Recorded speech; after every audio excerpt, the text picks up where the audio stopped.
The boy who painted Christ black, John Henrik Clarke.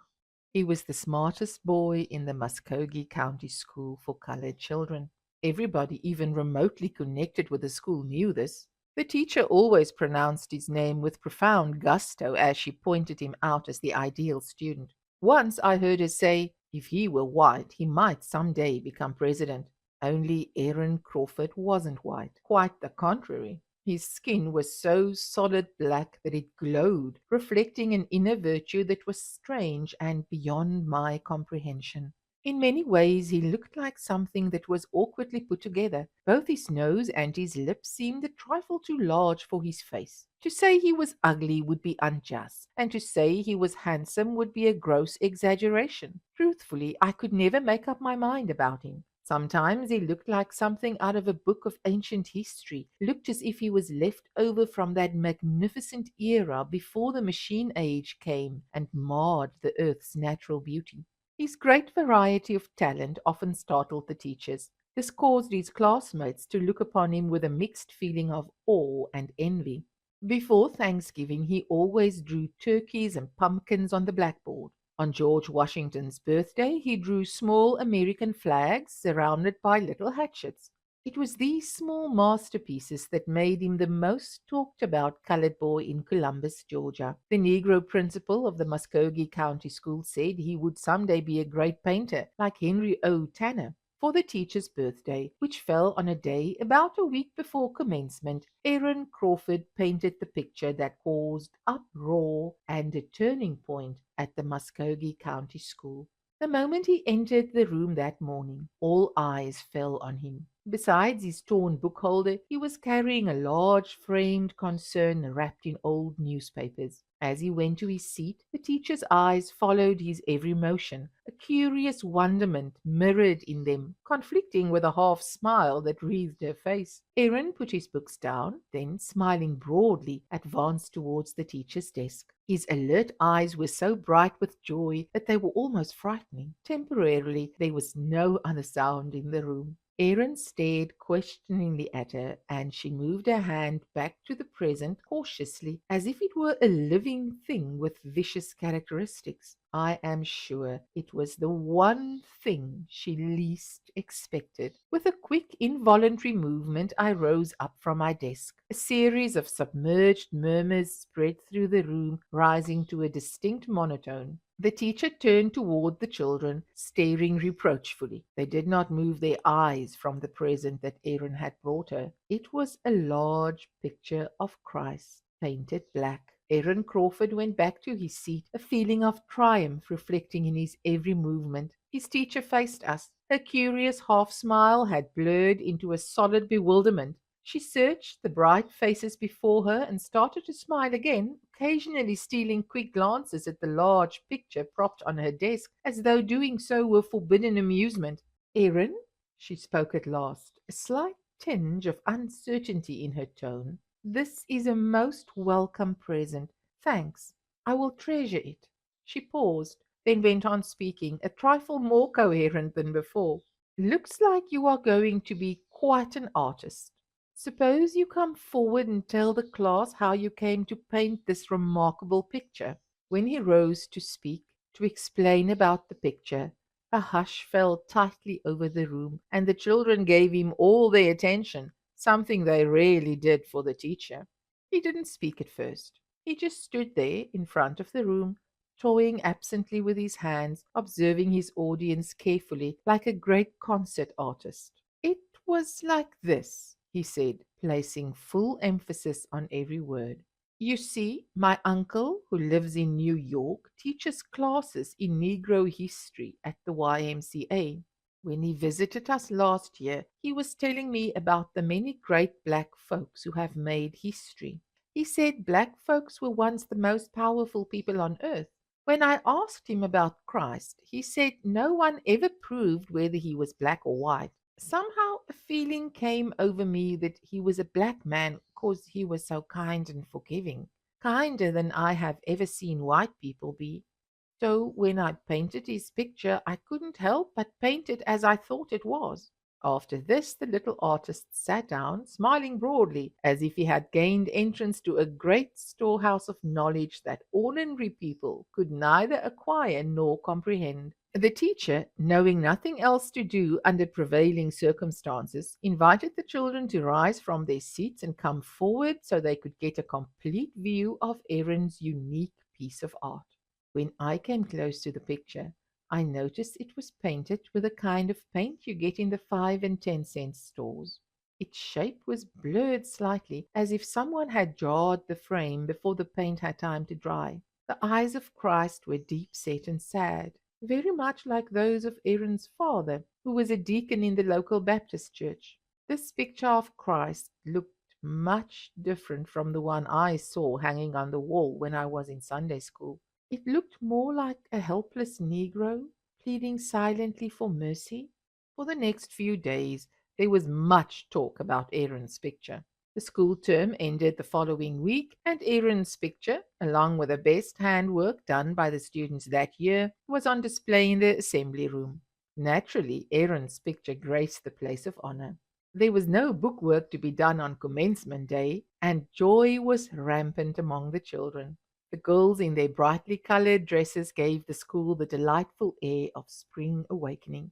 In the middle of the day, all the children were gathered in the small assembly. On this day, we were always favored with a visit from a man whom all the teachers spoke of with mixed esteem and fear. Professor Daniel, they called him, and they always pronounced his name with reverence. He was supervisor of all the city schools, including those small and poorly equipped ones set aside for colored children.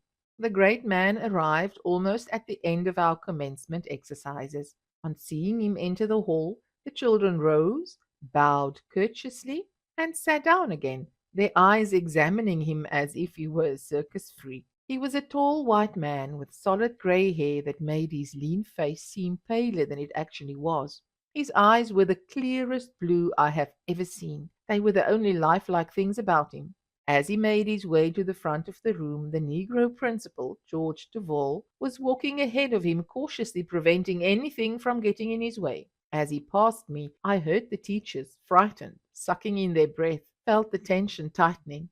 A large chair was in the center of the rostrum. It had been daintily polished, and the janitor had laboriously recushioned its bottom. The supervisor went straight to it without being guided, knowing that this pretty splendor was reserved for him. Presently, the Negro principal introduced the distinguished guest, and he favored us with a short speech. It wasn't a very important speech. Almost at the end of it, I remembered him saying something about he wouldn't be surprised if one of us boys grew up to be a great colored man like Booker T. Washington.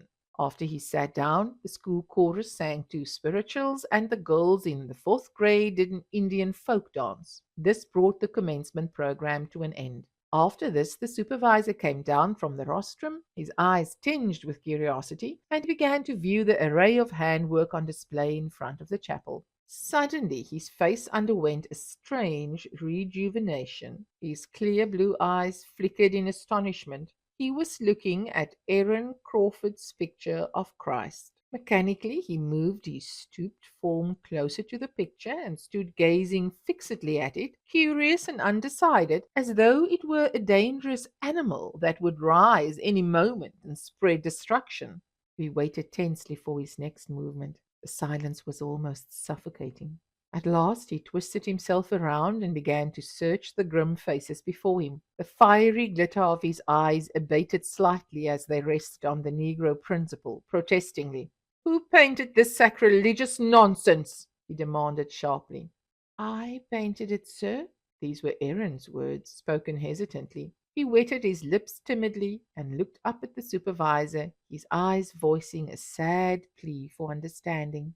He spoke again, this time more coherently. "The principal said a colored person have just as much right painting Jesus black as a white person have painting him white. And he says—" At this point he halted abruptly, as if to search for his next words. A strong tinge of bewilderment dimmed the glow of his solid black face. He stammered out a few more words and then stopped again. The supervisor strode a few steps toward him. At last, colour had swelled some of the lifelessness out of his lean face. Well, go on, he said enragedly. I'm still listening.